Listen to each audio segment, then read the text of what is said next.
คันมันขึ้นนี่สิบ่ต้มเลยบ่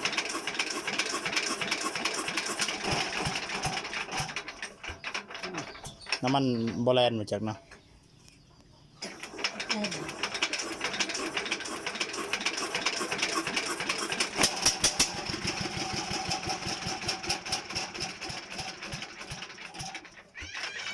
น้ำมันบ่แล่นนั่นแหละเร่งบ่จำที่จริงมันบ่ได้จำปานนี้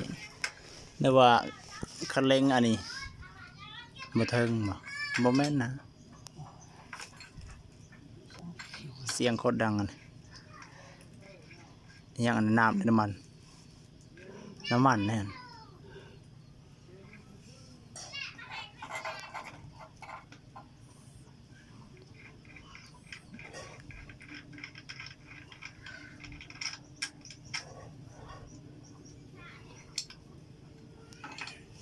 เสียงดังพังสัดจักแห้งดีเนาะ18บ่14บ่